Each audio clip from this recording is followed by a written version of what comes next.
Well, a warm welcome to today's talk, Thursday the 21st of July. Now, the risk-benefit analysis of vaccination has changed in Omicron times. So today I want to look at a study from Singapore, over 250,000 children. Now, in this group of children, 22 of the children suffered a severe adverse reaction to the vaccination. But in the same time period, although there's quite a few children admitted to hospital, only 5 children needed oxygen. And of that 5, only 4 were admitted to intensive care. So we've got 5 children needing vaccination out of this large group, but 22 children suffering a significant adverse reaction. And in fact, in those admitted to intensive care, there was actually more vaccinated, fully vaccinated. There was 2 went to intensive care from the fully vaccinated group and only 1 from the unvaccinated group. Now, it's not as simple as that. That's just the intro to this, but it shows that the risk-benefit analysis has changed. And of course, this is talking about who it's talking about. It's talking about this age group of children.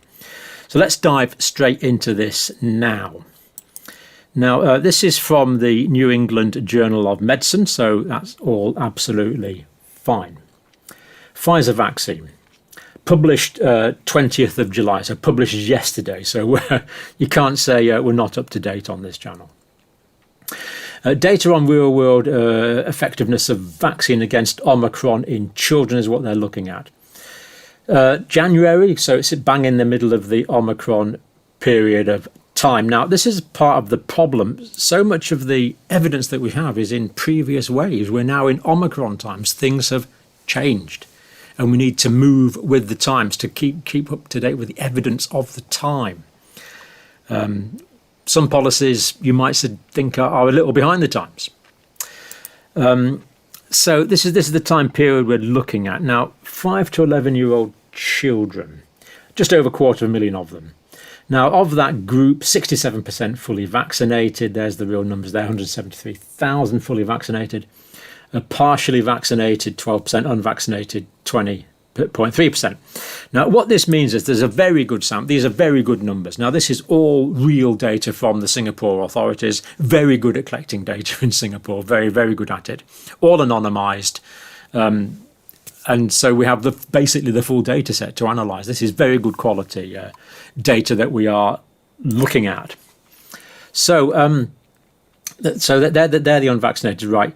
Now, 16.4 to 17.9 million person days at risk. So what they did here was, it's a bit confusing. I don't particularly like it, but it's what we've got. They looked at person days at risk in this age group. And the reason the numbers differ is because they stopped collecting hospitalization data in early April.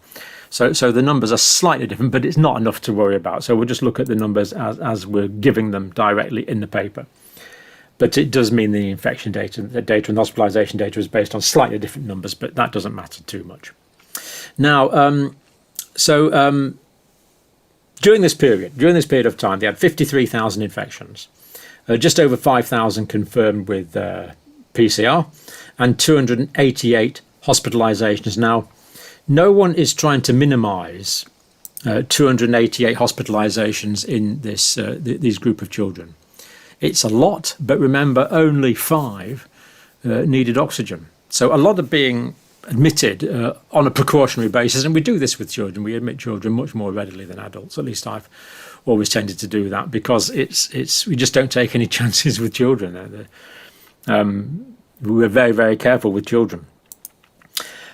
So there we have so 53,000 infections. Good numbers. 288 hospitalised, so that's right.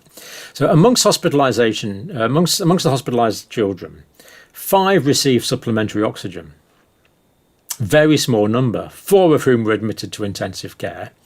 Of these 5 children, 1 was unvaccinated, 2 were partially vaccinated, and 2 were fully vaccinated. Now, to be fair, of course, there is more in the vaccinated group, but it does show that in terms of admission to intensive care, there's no evidence here that vaccination provides protection. There's no evidence that vaccination provides protection against oxygenation here. There's more data to come. But from that, there's the most severe outcome, but all the time weighing this against the 22 severe adverse reactions. Now, we're not given a lot of data or a lot of detail on the adverse reactions, but they do describe them as severe adverse reactions. So you see the balance has changed because of Omicron. So that they were the ones admitted to intensive care. No deaths were attributable to COVID-19 in this age group. Amongst children in the unvaccinated group. So this is the unvaccinated group. Now, we see that there was 3,303 infections, 479 confirmed PCR tests and 30 hospitalizations compared to the unvaccinated group. And we can see that children in the fully vaccinated group were getting slightly fewer infections, less official diagnoses, and there were fewer of them admitted to hospital. But it's not so much the admissions to hospitals that might be considered the key thing, it's whether how sick those children are. And remember, only 5 of the whole group required oxygen therapy, a very small number. So I've just left those two metrics up there on the screen together, so we can see them together. So 30 hospitalizations in the group that were unvaccinated, and 6.6 in the group that were vaccinated. Now, we haven't finished yet. There's more to come on this. Vaccine efficacy against hospitalisation. So partly vaccinated versus unvaccinated children, we do see a level of efficacy. All reported infections, 13.6%. PCR protection, 24.3%. Hospitalisations, 42% protection. Fully vaccinated children, it goes up quite a bit. So these are the children that had the 2 courses of vaccine. So we do see here a significant protective effect in terms of being hospitalised in children that had 2 doses of vaccine compared to children that had no doses of vaccine. But we don't see a difference in the children requiring oxygen or the children getting very sick. So again, there's this risk-benefit analysis to always be trying to weigh up here. But the other thing we'll look at in a minute is the vast degree of vaccine efficacy wearing. But let's go on. Let's go through this data. So that was fully vaccinated children. We do see this protective effect. Now, vaccine effectiveness against all confirmed infections.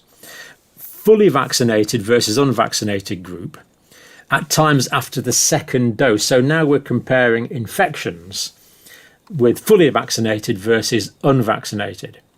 Now, the vaccine protection here we see 7 to 14 days, it's just under 50% protection against infection. What we'd used to say is 48.9% efficacy of the vaccine.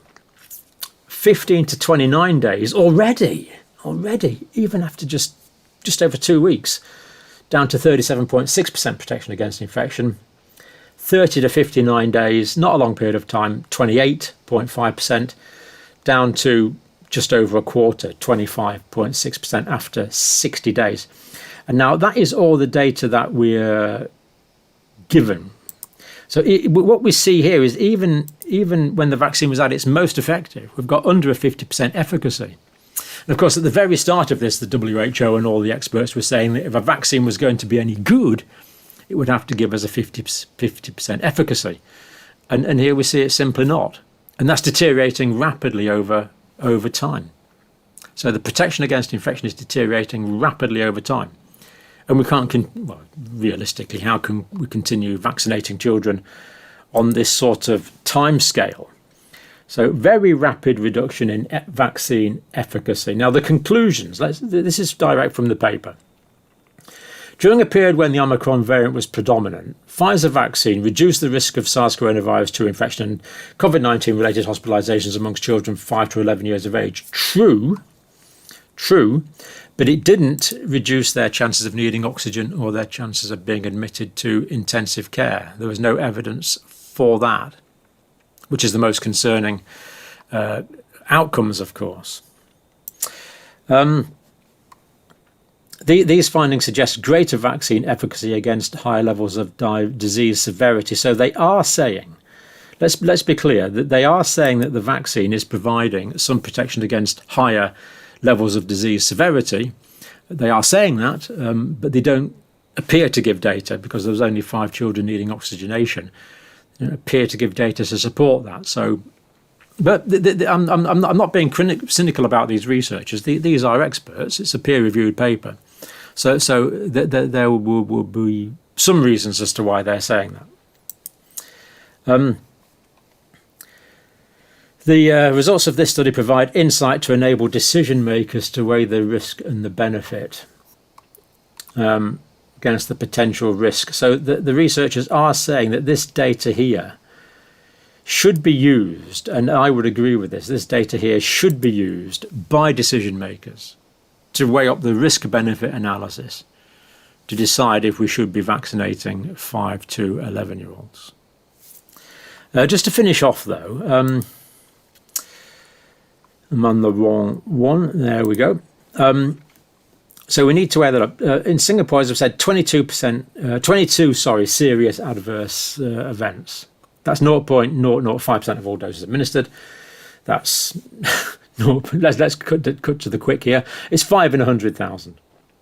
5 in 100,000. So the risk of adverse events is roughly a little more than 4 times greater than the risk of the child requiring oxygenation. Quite an interesting figure. The risk of adverse events is more than 4 times the risk of the child requiring oxygenation or indeed being admitted to intensive care. The risk-benefit analysis has changed.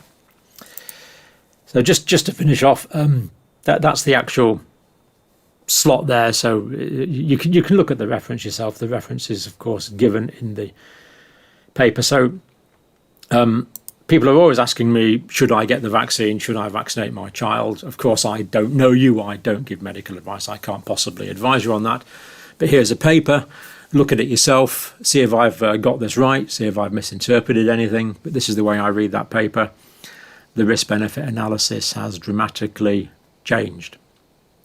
22 serious adverse events in children versus 5 requiring oxygen, even though there is protection against hospitalisation overall.